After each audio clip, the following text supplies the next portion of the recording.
जेठानी का प्यार, बहुत दर्द भरी कहानी।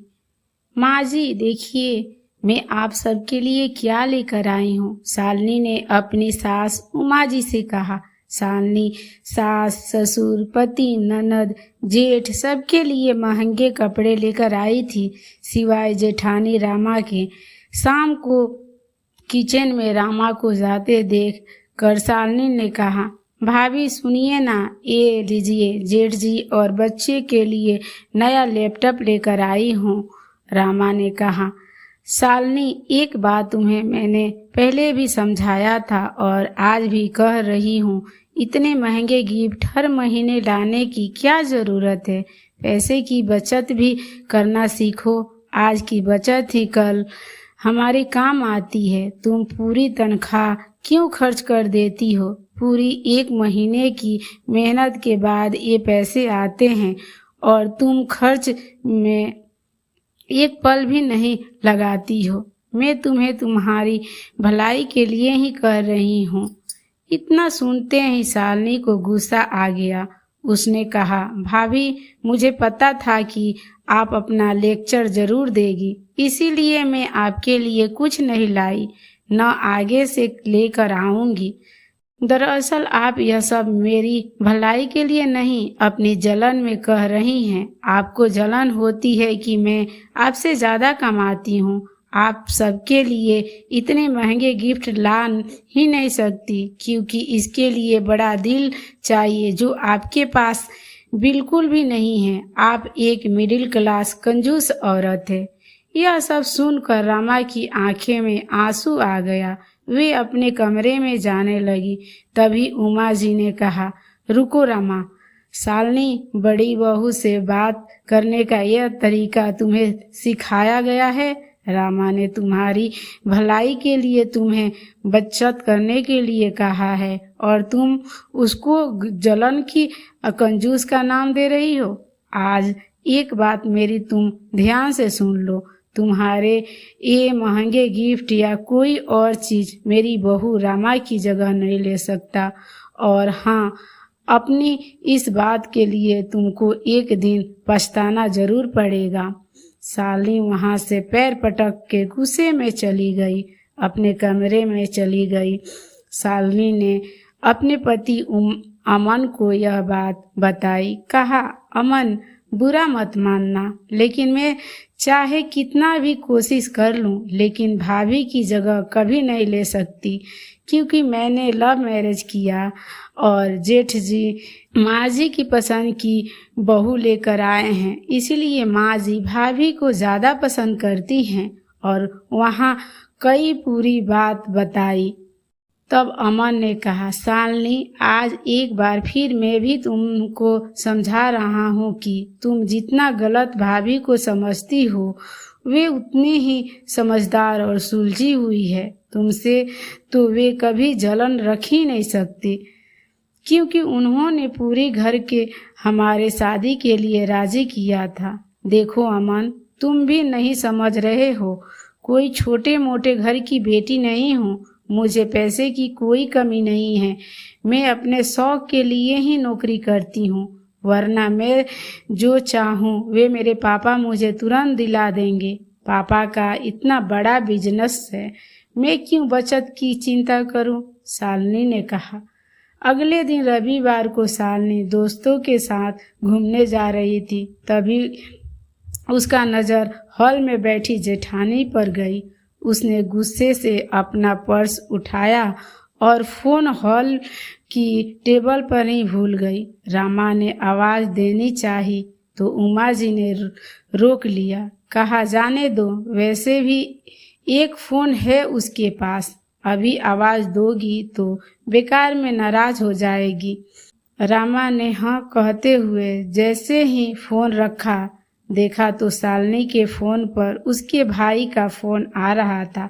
रामा ने फोन उठाकर बोलना चाहा कि तभी उसने बिना आवाज सुने रोते हुए बताया कि दीदी जल्दी अस्पताल आ जाओ, पापा को अस्पताल लेकर जा रहा हूँ। कहते हुए फोन रख दिया। रामा के साथ पूरा परिवार अस्पताल पहुंचा। वहां जाकर पता चला कि उनके पार्टनर ने उन्हें धोखा दे दिया और धोखे से सब कुछ अपने नाम कर लिया। शालिनी का भाई उमेश मुंह पर हाथ रखकर बेंच पर बैठे रो रहा था। तभी रामा ने उसके सिर पर हाथ रखते हुए कहा, उमेश क्या बात है, अपनी बड़ी बहन को नहीं बताओगे? उमेश आश्चर्य से रामा को देखने लगा और सारी बात बताई। अभी पैसे जमा नहीं किए गए तो डॉक्टर इलाज नहीं करेंगे। मुझे और माँ को पापा ने पैसे की कभी डिटेल ही नहीं बताई। तभी हमारे पास इतने पैसे नहीं और शालिनी दीदी भी फ़ोन नहीं उठा रही है। मुझे लगा वे ही आएगी। रामा ने कहा, लाओ मुझे बिल दो और तुम आंटी के पास जाओ, मैं अभी आती हूँ। और जाकर काउंटर पर पैसे जमा की।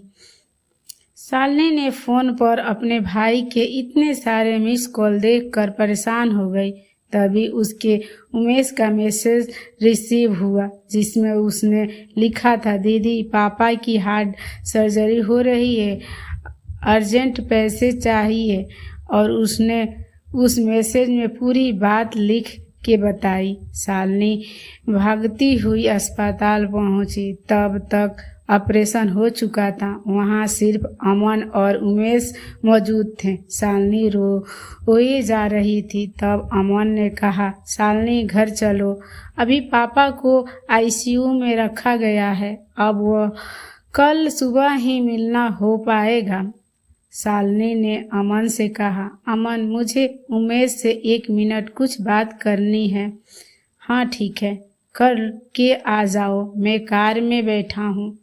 शालिनी ने उमेश से कहा, उमेश तूने पैसे का इंतजाम कहाँ से किया?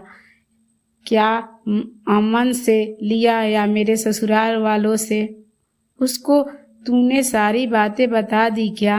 शालिनी मन ही मन सोच रही थी कि अब उसके हमेशा ताने सुनने पड़ेंगे और उसके पास होंगे तो भी ये लोग मदद नहीं करेंगे। सासू माँ ने पहले ही कह दिया था।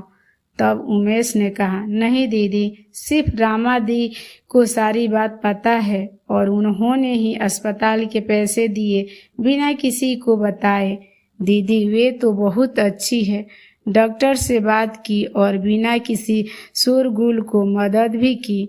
अगर आज वे न होती तो न जाने क्या होता। वे तो माँ को भी अपने साथ घर पर लेकर गई हैं।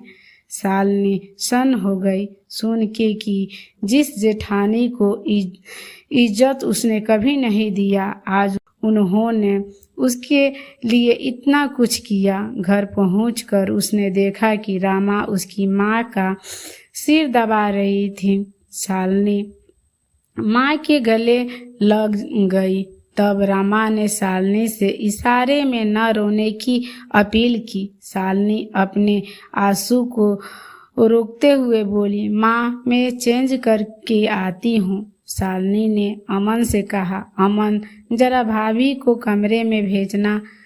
रामा कमरे में आते ही बोली, शालिनी मैंने तुम्हें रोने से इसलिए रोका क्योंकि आंटी जी भी कब से रो रही थी और उनका सिर दर्द होने लगा था। वे घर पर अकेली रहती तो ज़्यादा सोचती, इसीलिए यहाँ लेती आई कि हम सबके बीच में उनको अच्छा लगेगा। तुमको बुरा लगा हो तो। शालिनी ने रामा का हाथ पकड़कर अपना एक हाथ रामा को मुंह पर रख के कहा, भाभी बस इतना शर्मिंदा मत कीजिए मुझे, आप मुझे माफ़ कर दीजिए। मैं आपको पहचान नहीं पाई, आपकी एक अच्छाई को आपका ढोंग समझ बैठी। आपका एहसास मैं कभी नहीं भूल पाऊंगी। नहीं शालिनी, कोई एहसान नहीं किया मैंने। वे तो मेरे माता पिता सम्मान ही हैं और बहनें कभी एक दूसरे पर एहसान नहीं करती। तुम तो मेरी छोटी बहन जैसी हो। गलती करना तुम्हारा अधिकार है, समझाना मेरा काम, समझी? हाँ भाभी, शालिनी ने रामा के गले लगकर रोते हुए कहा, लेकिन अब आपकी यह छोटी बहन कभी कोई गलती नहीं करेगी और आपकी हर बात मानेगी। वादा रहा हमारा।